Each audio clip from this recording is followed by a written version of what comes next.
for the nice and cozy music. It's really calming me down before I get the stage fright. Thanks also for the intro. My name is Irina. I am from the Recursive, co-founder of the media company, which is reporting on the progress of the startup and innovation ecosystems in Central and Eastern Europe. Here with me today on the stage, we have a very knowledgeable crowd of people, very high density in PhDs.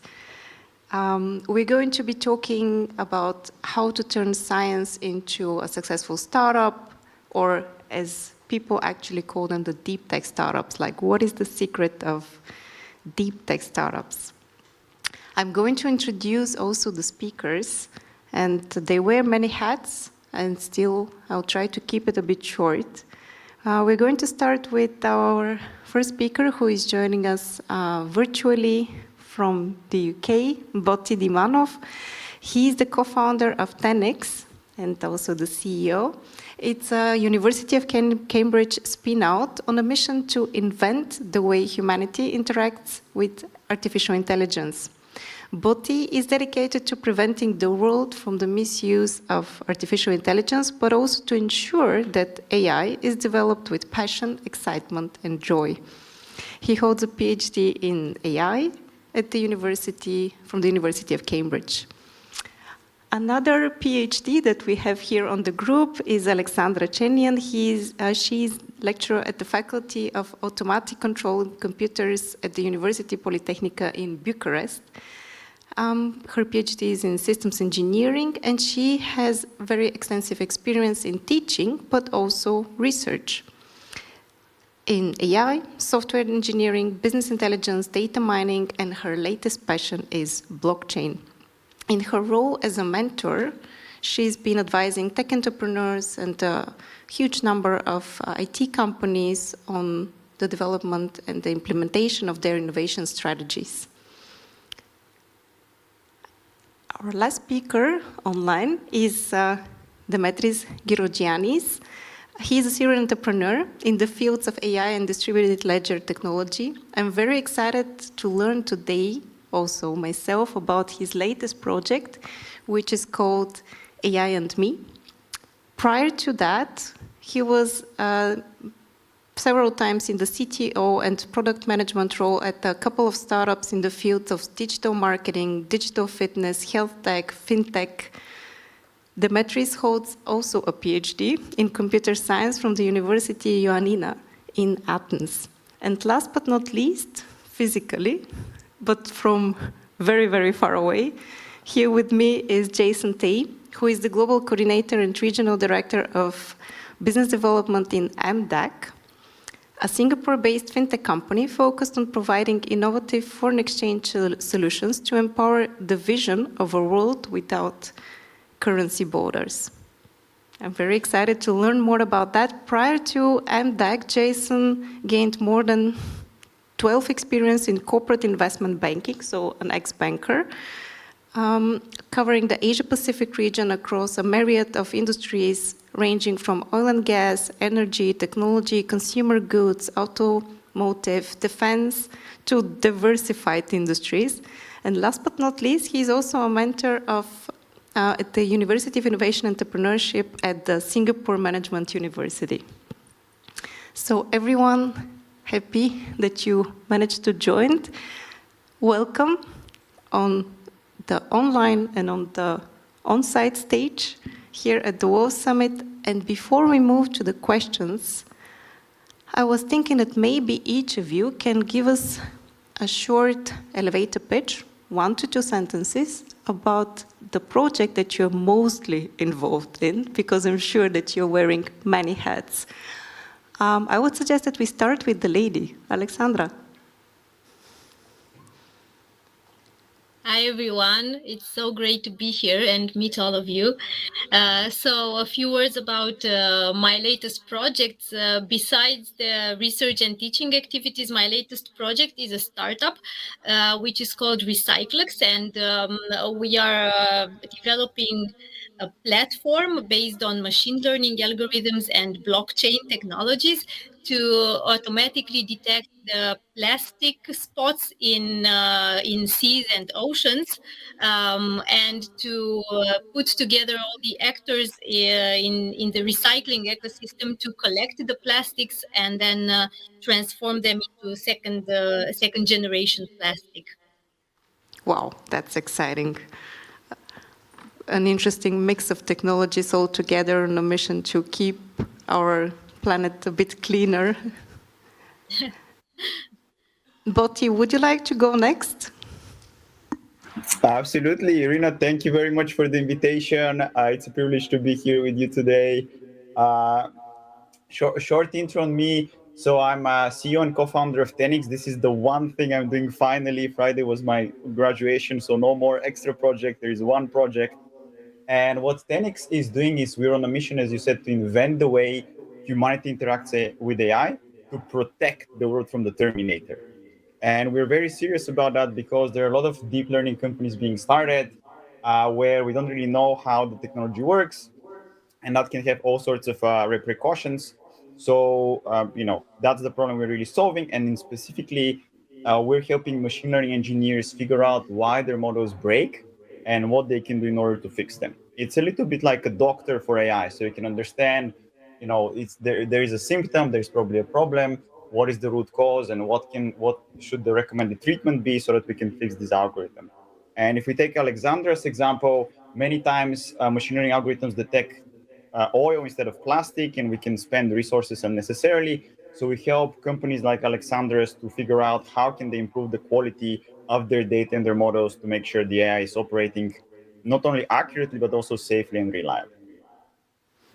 Doctor for AI, I love that elevator pitch, and I'm also very happy that we're already finding synergies in the panel. Dimitris, this is not your first project, but maybe you can share a bit more about AI and me. Yeah, actually, as you said, I had gone through a couple of projects in the past, but as Botti said, this is my top priority right now, focusing on that. Being involved in the being involved in the Greek ecosystem, Deeptech ecosystem, I decided to pursue what I have learned so far. So basically, AI and me is a no-code platform for federated learning. We wish to give people tools to develop machine learning applications, and without dealing with technical details and regulations that are coming in the AI world. We are providing them with a platform to monetize their skills, monetize the data they might collect, and with a collaboration ecosystem, we wish to do all this stuff very fast and without any issues regarding compliance, technical details, scalability, etc. Thank you for this intro. I will be looking forward to finding a bit more about your startup. As you know, we at the Recursive report exactly of projects like this. Jason, tell me about MDAC. It sounds a bit like NASDAQ. You do have to do with foreign exchange, but what is the Deeptech relation here? Sure. First and foremost, I just want to say I have no PhD. So I don't know how I got through the selection criteria, but thank you for having me. I don't even have a master's, so... Yeah, I mean, let's work on the PhD first, right? So thank you for having me here. I wanted to share a bit about MDAC. So MDAC stands for Multi-Denomination Automatic Quotation, whereby I know most of you lost me at multi. What? Right? So MDAC is actually a play on the word NASDAQ, and then the US NASDAQ. 12 years ago, the company was founded with one sole mission, to create a world without currency borders. And I think the best way to describe some of our successes and the reason why I'm in Warsaw and Wrocław today is that just yesterday, for those of you who are in Poland, if you search the local news, you would notice that MDAC was featured as having signed a multi-year deal with the Warsaw Stock Exchange. We met with the board, and we are now working on a co-broking innovative solution to allow the exchange to sell its securities in multi-currencies to investors across the world. Wow, that's exciting. So, yeah. Happy that you are also establishing this relation to Central and Eastern Europe. I think this is a breeding ground for a lot of innovative solutions that we're going to see global from here, but also happy to see the same happening vice versa. My first question would be actually to the more of the researchers on the panel today. So for a long time, research has been focused on doing it in the university labs. Now we see more and more companies and actually scientists developing this entrepreneurial spirit and daring the entrepreneurial path. Would you say that entrepreneurship is now more popular or more promoted in the scientific community? Or has it been always like this? Boti, maybe let's start with you. Awesome. I thought we were getting Alexander and Demetris to start. So maybe starting with kind of how the entrepreneurial spirit begins with and so on. There has been a strong focus in commercializing research, but actually we're starting to see, especially in artificial intelligence in particular, funding plays an important role. And for our type of research, there are heavy computational resources, cloud computing resources, and actually companies which have access to these resources are able to produce much more significant discoveries at scale. And a great example of that is DeepMind, where we saw artificial intelligence for the first time applied not only for kind of playing games and winning games, but also used for scientific advances. So, for example, solving protein folding problems, which were challenges which we didn't even expect AI to be able to solve. So I would say the main benefit of industrial research is the ability to apply resources at scale. Now, the downside of that is that research companies and very often I have this conversation with our CTO and head of research, Dimitri, because there is a big discrepancy between what is research, and research should be about blue sky ideas and things which we don't even know how are going to happen, versus industry where we have a very clear focus. I mean, my research team works a lot on, there is a particular business problem that we need to solve, and all of the research we're doing, it has to solve this particular problem. So it kills the opportunity for serendipity and discovering one thing. For example, just as NASA was kind of inventing the pen, just so that they were able to write in space. But it turned out it's actually useful for all of us here on Earth. So there is a little bit of a disconnect between the goals of research labs and industrial labs. Alexandra, Demetris, how is it in Southeast Europe? Do we see more and more entrepreneurs with a scientific background getting out of the research labs and daring to create their own companies, to commercialize the projects that they've been working on? Alexandra? Yes, I think so. I mean, in the past few years, I think we've seen more and more scientists and people coming from universities and the academic environment taking on more entrepreneurial initiatives. I think that now people are more encouraged, like people coming from the scientific world are more encouraged to start their research projects from specific problems, like using the technology to mitigate some real issues that surround us, which is a very good starting point, to take the ideas then and to have them transferred into startups, industry, real products that will go to market and so on.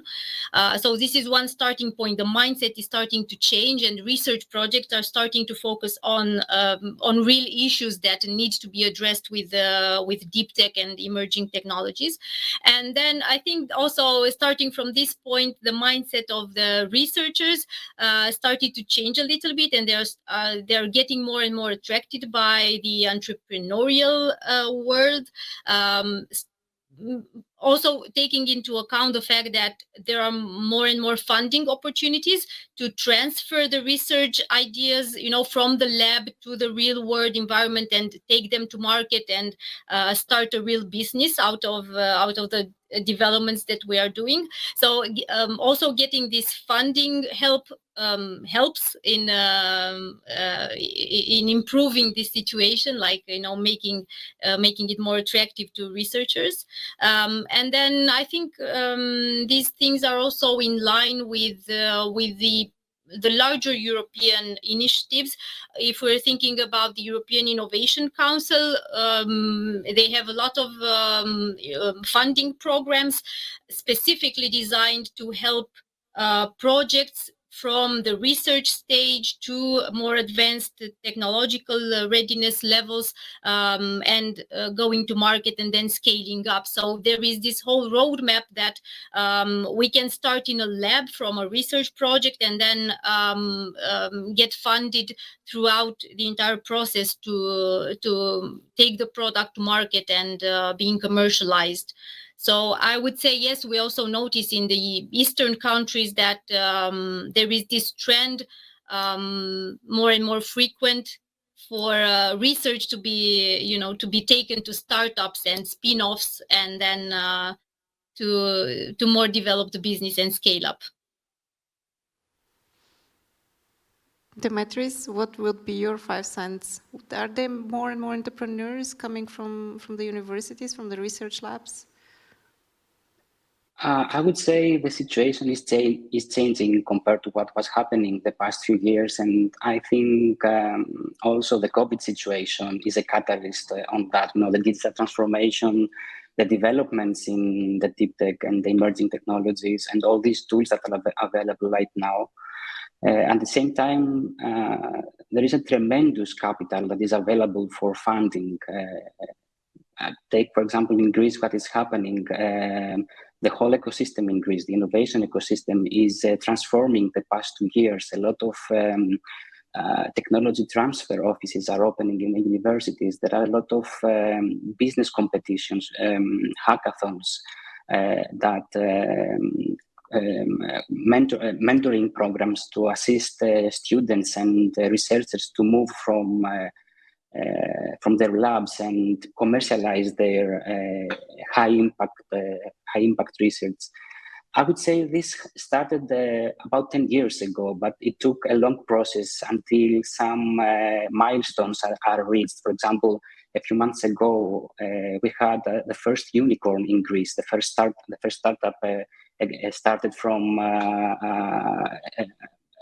small company in Greece, and it was purchased by, I think, Morgan Stanley or something like that. So this is actually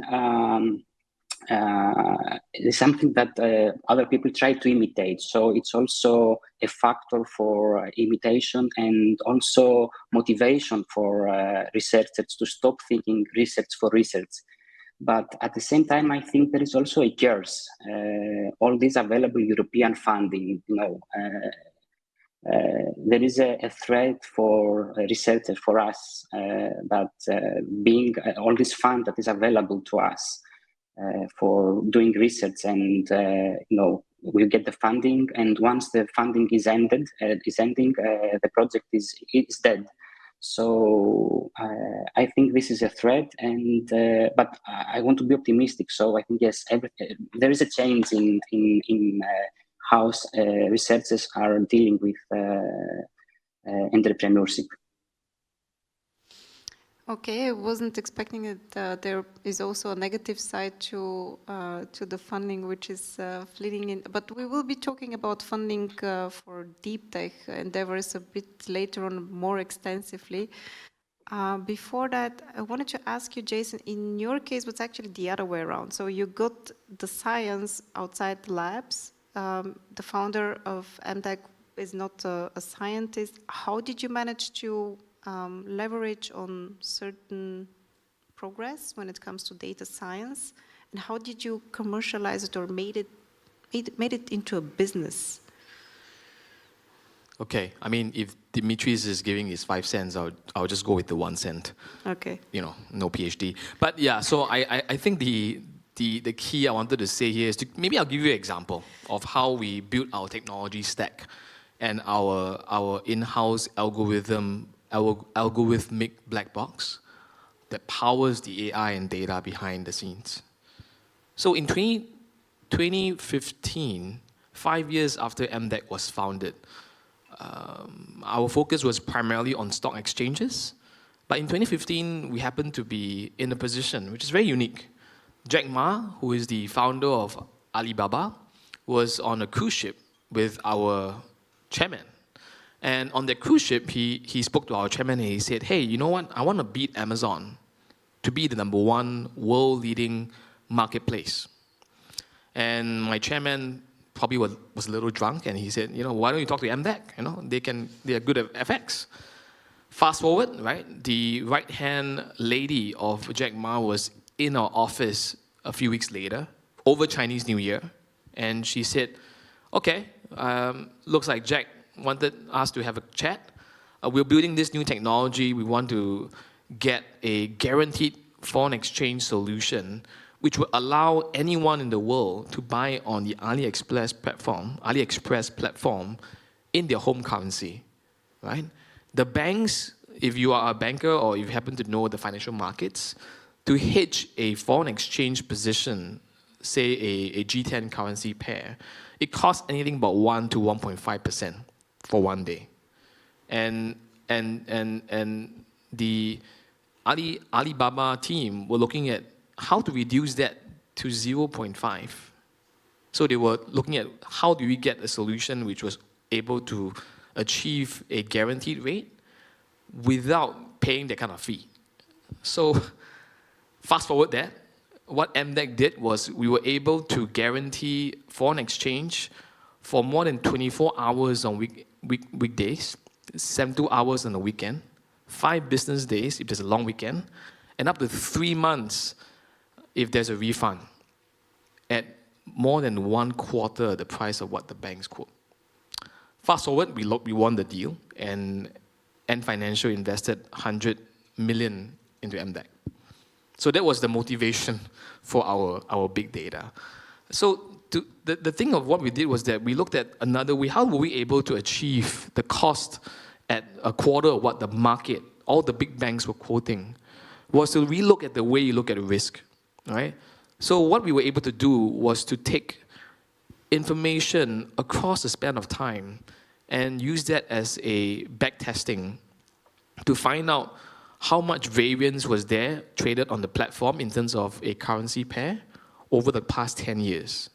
That means, effectively, tomorrow, before tomorrow happens, I know with a 93% accuracy how much a currency pair will be traded on will be used on the e-commerce platform. And with that, once you use that as a gauge, you're able to then reduce your cost of hedging because of data, because of analysis, and because of the algorithmic black box. So that was how we did it. Was it some kind of an algorithm that you developed maybe in a partnership with an academic institution, or you just hired the right data scientists? We generally in-house a lot of this tech. So I think one of the good things about MDEC is that we are about 60% ex-bankers. So we come from the investment banks of the world. We know how this thing works, right? And you have a lot of this technology and some of this, the way bankers look at risk, and you just kind of tweak it a bit, and you're able to kind of come up with a black box. But the thing about black box is that it takes time, and it takes time to feed the beast with data. And as the beast feeds on more data, this sounds like a Harry Potter show. As the beast feeds on more data, it gets smarter. And that's how we got to a 93% accuracy. Mm-hmm. Yeah. It's very interesting. So the first thing that I've learned today about Deeptech is that you really have to think cross-disciplinary. So you combine a perspective and an insight from one industry with maybe a scientific invention or an algorithm or perspective on AI data, and then you mix it together, and then you have something which is really unique. In this sense, I wanted to ask you, but maybe in short, what was the first motivation? What was your personal moment when you decided that I'm not going to follow my academic career, but I'm actually going to go wild, take the risk, and become an entrepreneur? Alexandra, let's start with you. Because I think it's the most recent. Yes, but I'm not 100% fit to the profile because I'm still pursuing my academic career. So I'm still teaching at university. I'm still continuing with the research career, but I took the chance. We had this team already set up, the team with which we started the startup, and we took the opportunity to kind of transfer part of what I did during my PhD to the algorithms that we're developing for Recyclex, for the data mining approach. So this was the connection between the research that I did and the startup that we founded. So I hope that they will go well together, and that I can continue with both perspectives. Well, one thing that I know about researchers is that you have the discipline and you have the grit. So somehow multitasking, doing on several projects is not as hard as for us, normal people. Boti, what was your personal moment? Oh, Irina, I think you're much better at multitasking than I am by far. And for me, the story is actually exactly the opposite to Alexander's story, because I started with the drive to be an entrepreneur. I knew I wanted to be. I had this, I call it early life crisis, where I wanted to be two people at the same time. I wanted to be Elon Musk, take an industry and completely reinvent that by building a business. But there was some part of me which had the scientific drive, the Thomas Edison who wanted to sit in his basement and come up with the light bulb in a magical eureka moment. And I didn't know how to reconcile this problem actually. So I went to a mentor. It was Sir Andy Hopper, who was back then the head of the department, the person behind ARM, Acorn, Olivetti Research.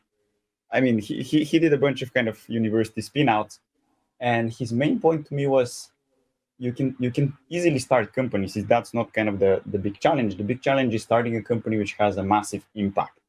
And to start a company which has an enormous impact, you need to find a huge problem which is blocking something. And I didn't know what that problem was going to be, but he said, look, if you stay for the PhD, not only will you find this blocking problem, but you're also going to find the solution to this problem. And that solution will help you start not only a company, it's going to help you start a whole industry. And in this industry, you have the technology to build a category defining product, just as Google did with their search. And that was kind of the motivation he used to lure me into the PhD and, invest like 4 years into doing that. So for me, it started with, I had a goal, which was become an entrepreneur who makes an impact. And then science was kind of my unique personal way to use my passion to go and achieve that goal. So science, in your case, was enabler. But from what I see, you didn't really copy Elon Musk path, because I think he dropped out of university. He didn't finish his PhD, so you managed till the end. Demetris? It was difficult. It was difficult. Yeah. I'm sorry. Would you repeat, please? Yeah, I'm sorry. It was very tempting to copy-paste Elon Musk, but I decided to take Larry Page as an example. He did finish. Demetris, I think also, I read it on your blog, which was from years ago. Already back then, you wanted to be a serial entrepreneur. Why then start in academia? As Bodhi said, I don't know. I always wanted to combine these two hats. I was raised in a family that both my parents were in an entrepreneurial spirit. But at the same time, I think to pursue creativity, you have to dive into what you are doing. You have to get familiar with the science behind what you need to develop. And for researchers, for us, for researchers, everything stops when you publish a paper. You go to a conference, you do some networking, nice vacations, and that's all. For me, it was the wow moment was for my first venture when I saw what I have built was used by someone else to solve an everyday life's problem. And that was very. I was shocked with that. I was amazed with that. Something that I built helped someone else to meet a need, to solve a need that he had in his everyday life, and that was my motivation. All this research we are doing, all this stuff we are doing, it shouldn't stop in just publishing a scientific paper. We need to put everything we are doing into having a social impact, assisting people with their needs.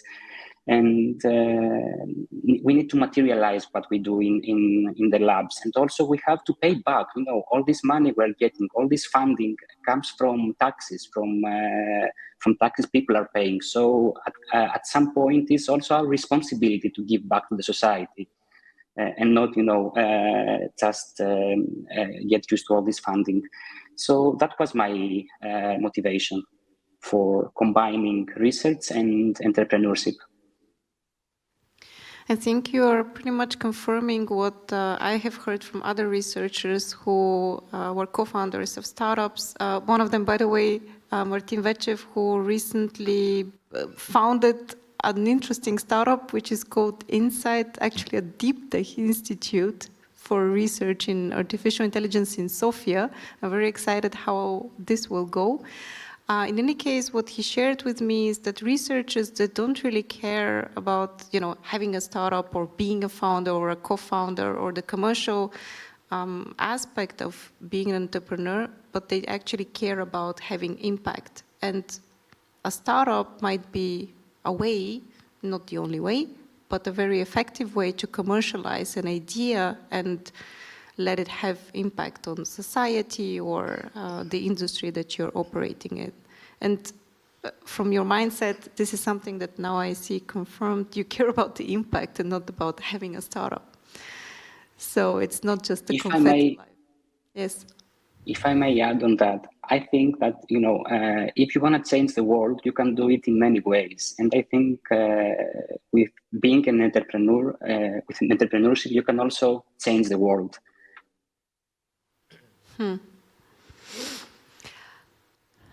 Are you going to ask me about my academic career? No, I'm not going to ask you. I have another question, but I'm going to keep it till the end. I want to answer that question. So the reason why I did not pursue academic career is because I knew that if I pursued it, more people would fail than pass. So yeah, now I got that out of the bag. But I wanted to just kind of point it back to what Dimitri said about about change the world. And it's a very important part of the company which I am part of. In fact, change the world is one of our core values. Whatever we do in the fintech world, everything stems from a very deep, basic requirement that fulfills a certain need in society. Whether or not it's foreign exchange, when it comes to stock exchanges, buying and trading, or whether or not it's in the world of e-commerce, which obviously with COVID-19 has changed the way we buy things, and a couple of other new innovative things that we are building as we speak. Yeah, so I really believe that the world of deep tech, the world of academic research, and the notion and drive to change the world, make the world a better place, it's actually very, very crucial. Whether or not you are a fintech startup, whether or not you are an established business, whether or not you are an academic researcher, across all spectrums, if there is one common point of gravitation, that should be the way it is.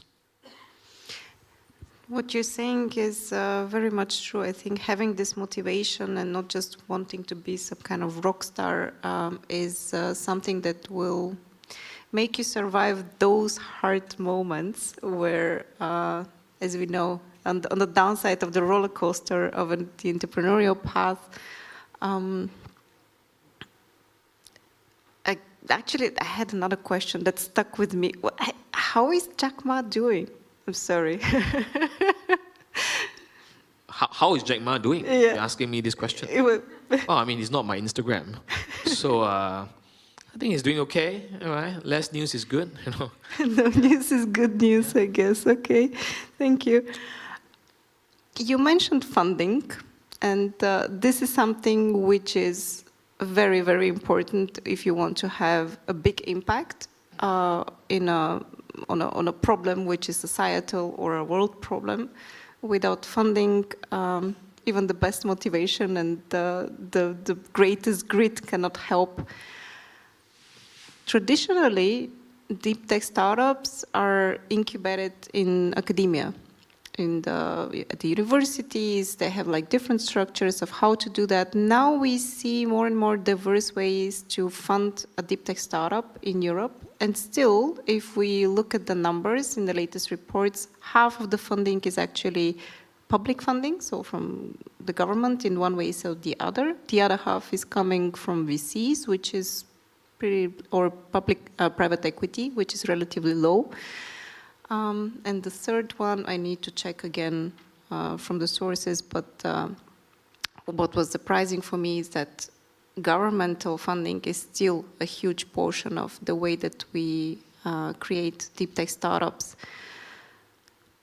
Can you share me a bit more about how did you fund your ideas? How did you start? Were they incubated at the university? Did you get support?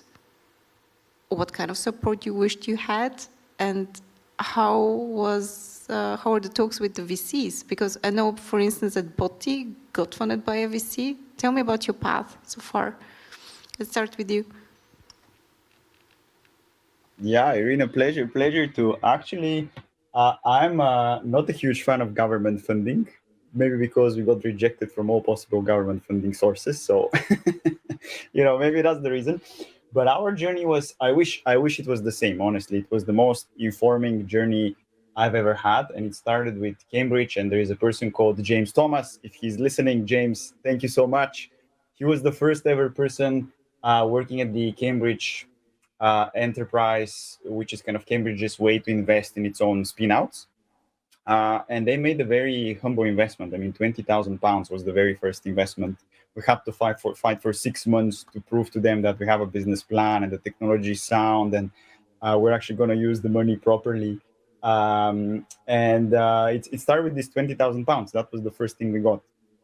And then we spent a ton of time on applying for government grants, government support. The UK has a ton of these programs, and we all hit.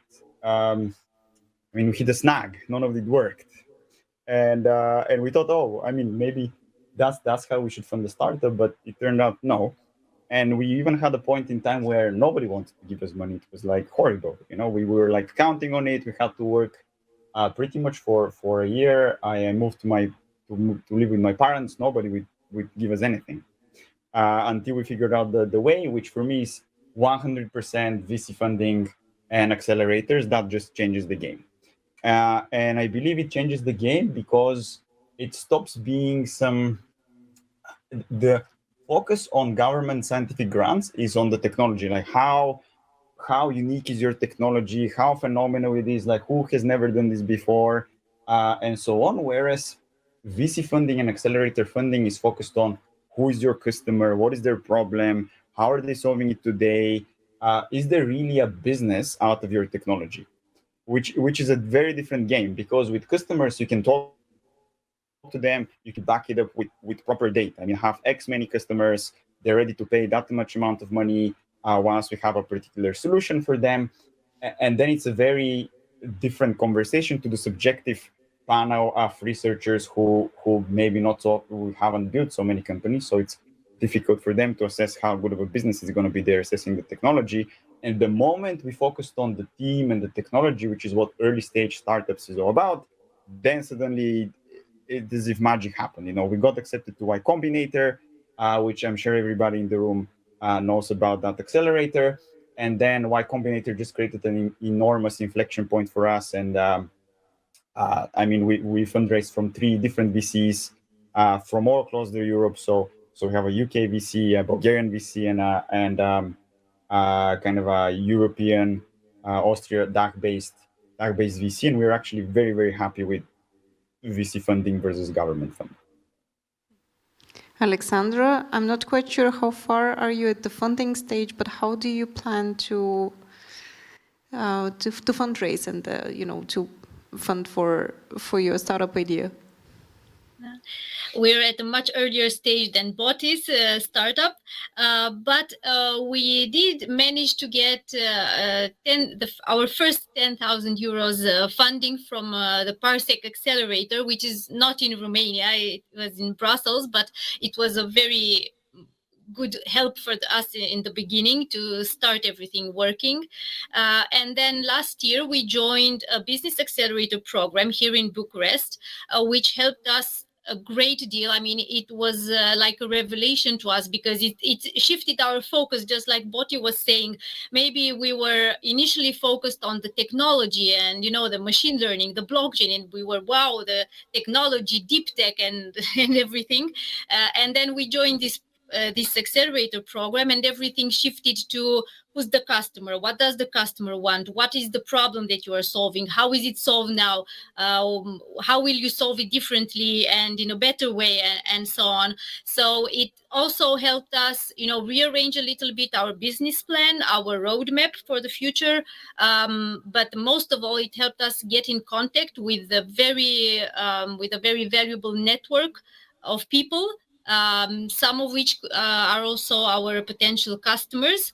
And we are now, after this accelerator, we have been in contact with a few of them to discuss about the opportunity for them to help us fund our first pilot projects, which would be great. And then for future funding rounds, we are of course also considering different VCs. We've already been in contact with some of them, but for the moment, we think that our stage of development is a bit too early to raise money from VCs. So we would first of all want to have the project validated and demonstrated with 1 or 2 pilot projects, and then start trying to raise money from investors and VCs. And we were also considering applying for the EIC accelerator, but for that we would also need to be at a later stage of development, to be at least at TRL 6, which would mean that we need that pilot project for the validation of the solution. Maybe you can share also for the audience. I'm sorry for interrupting you. Maybe because I'm not quite sure that everyone in the audience knows about the ERC, maybe you can just give like 1 or 2 sentences about what is that and why is it so prestigious to get this funding in Europe? Well, it's a program started by the European Innovation Council. It's called the EIC Accelerator, and it's a program dedicated to high risk, high potential companies, small and medium companies.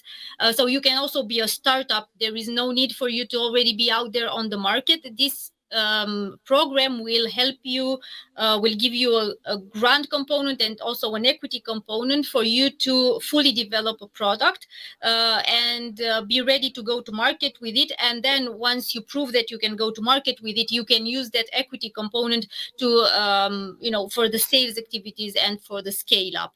So basically the grant component will be the help that startups need to finalize the technological development and then accelerate the go-to-market and the scale-up for the companies. Thank you, Alexandra. Dimitris, from the perspective of serial entrepreneur, you've been seeing already a couple of ventures which were based on science, governmental, so public funding or VC funding, or how? What is the best way? It depends.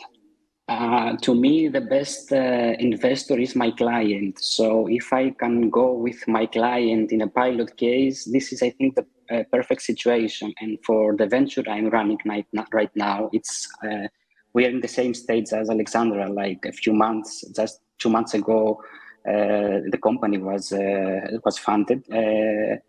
We have our first client that believed in us, and we are running a pilot case with them. So actually, he's taking the risk. At this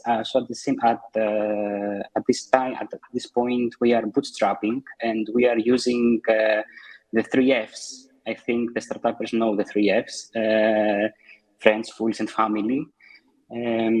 So we are trying to mature our technology right now and get ready to stand in front of VCs asking for some money, to grow and actually implement the business plan. Now, regarding the public funding, I would agree with Bodhi. I mean, public funding is good only if you know what you are doing. Otherwise, you are dealing with bureaucracy and you get lost with all this bureaucracy. But at the same time, it's good when you are doing something that is creative, when you are dealing with deep technology and there is a lot of risk where the private funding is not willing to take this risk. So I would say that depending on the stage you are, you have to consider all the options and utilize smart money. I would say get money from investors, not only just for being funded, but also with anything that comes with funding, like networking, perhaps some mentoring, coaching, and all these kind of services.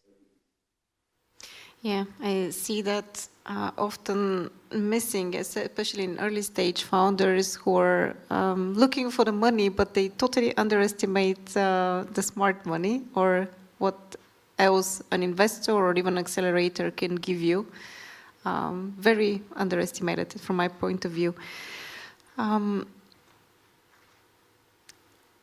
Because you have your own experience, and I wanted to make the conversation real, I'm going to ask you very honestly, about the challenges that you're facing as deep tech entrepreneurs and maybe the failures, because we learn a lot from those failures in order to, for us to learn from them, from your mistakes. Would you share maybe one of your biggest challenges so far and how you dealt with it? Demetrius, I would start with you because I think that you have the most experience. I think failing is the option when you are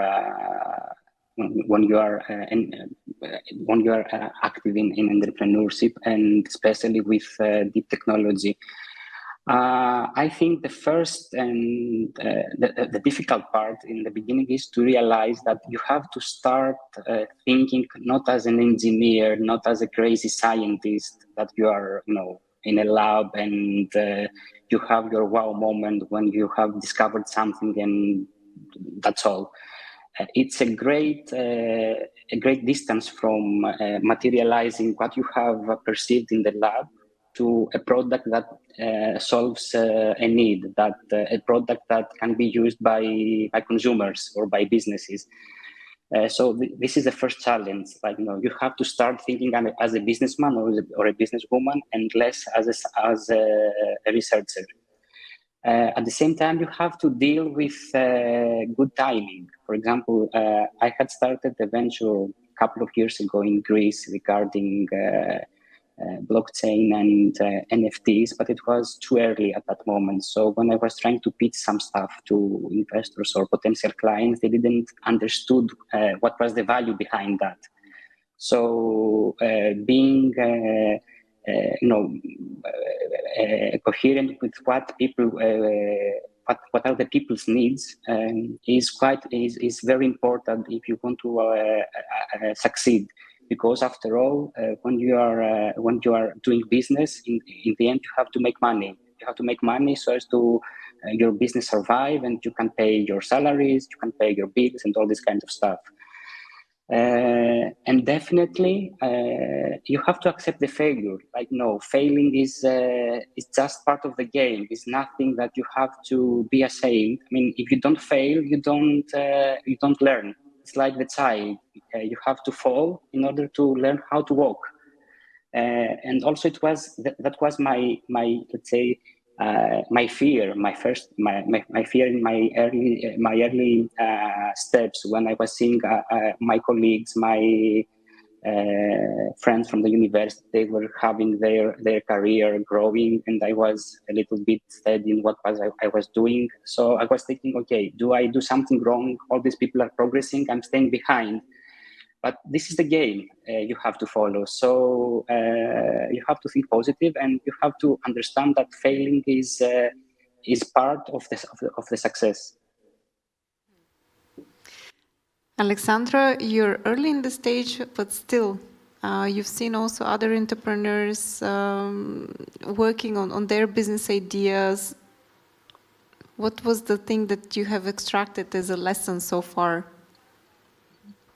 So yes, you're right. So besides my new role as a startup co-founder, I've been in contact for a lot of time for a long time with the entrepreneurial ecosystem in Romania. So I did get the chance to maybe to learn from other startups experience and other people's experience, and I think a general challenge that I've seen, especially regarding the deep tech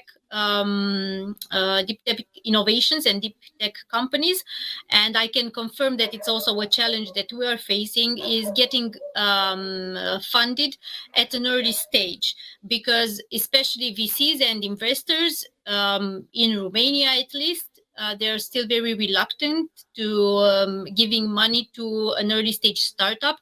So they could be very excited about your idea, just like it's the case with our startups. So when we pitch it or when we talk to someone about it, they're all like, "Oh wow, what a great idea! That would be great to have it. It will have an impact. So it's related to the Green Deal and everything. It will save the planet." But you don't have it. It's not validated yet. So you didn't do a real environment demonstration yet. So let's wait and see. Contact us when you have that ready, when you have some real results. So this is a challenge that we are facing, and I know that a lot of technology startups are also facing it in Romania, and I can assume that it's more or less common to the Eastern European countries. But also, I think it's it's more like a general approach in Europe, especially. This is generally a hot topic when it comes to European versus American startups. That in the US, it's easier to attract funds even when you're at an earlier stage. If the idea is really innovative and seems like with a very high potential. I can only agree with you. That's my observation, and I think it's even harder for science-based startups, because somehow I think investors would trust them less that they can commercialize, especially if the founders are, with a scientific background. I think there is like a double standard here. Botti, you managed to convince the VCs. You managed also to get into Y Combinator. How did you manage to do that? What was the secret, huh? I thought we were going to talk about failures, not successes. But actually, I can speak on both. So one in terms of the funding, and funding for us was a massive kind of bottleneck, or like struggle, maybe is the right word to say, Alexandra. We definitely went through the same thing. If you haven't shown it to anybody, and what's the validation and who wants it, absolutely the same challenge. And really, what helped us is actually a review on the very first paper I submitted as a researcher. And interestingly, we wrote this paper, and we immediately jumped to like the big problem on a huge neural network and like the real world use case. And the reviewer said, okay, but can you show us it works on a toy example? Can you show that it works on like something well controlled and well defined? And if it works, then we can jump into like the big problem. And what helped us a lot was exactly this feedback. It starts small. You need to just show something, show some progress. And for us, it was literally we took all of our research code and we ran it. We personally were kind of the half of the interface. We were like sending pictures to like customers and things just to start the feedback cycle. And once we had a few people that were doing more or less everything manual for them, we had like a very small contrived thing, but we showed there is technology, it works, there is a potential for it. Then people started to engage both on the customer end, but also on the VC end, because they went and talked to these people and they asked them, okay, but how do you see this developing? What is it solving? Why are you so excited to work with these people, even if it's them doing consultancy work for you? And that really is the thing that unlocked our fundraising afterwards. So that's on this, but that was the success. I'll tell you about the failure, which I think is even more interesting. And the failure, I think, is once you get the funding, and maybe that's, I mean, now for me it's kind of done. It's the next problem on the line. So a little bit of anticipation for everybody. The next thing that comes is balancing the feedback from your customers. And what I mean by that is sometimes you can go into the end of you're listening to everything your customer says. So you're like, your customer wants to do all these things and they're very excited. They want to work with you. Wow, let's build all these cool features. And you go and build them, and it turns out you didn't even need to build all these things. You lost a lot of your development time on developing things which not a large proportion of your customers needed, and it was unnecessary. Or you can go into the other extreme, which is, okay, we know exactly what needs to happen. We're going to talk to anybody for like a month or two, and we're just going to build, and then you lose touch to the market. And it's very difficult to tread this fine line between listening to your customers, but saying no to some of their requests. I think that is something we're still learning to operate on and find the balance. I can understand and I can relate to what you're saying. Somehow in the beginning of a venture, I always compare it to a boat, which maybe is not that stable because your sales are not, in the right position. And then because you're unstable, all sorts of feedback can somehow, make you jump the boat or, can pull the boat away. Once you have set your course, it's much easier. But especially in the beginning, sometimes it's really hard to filter out what is relevant feedback, what kind of feedback do I really need to listen to, what kind of feedback shouldn't I take too personally, maybe what kind of feedback should I take very seriously. I can totally relate to that. In an established company, how do you deal with feedback, Jason? Feedback? Yeah, from customers and from the market. I maybe just want to summarize a little bit of what everyone has mentioned from our perspective.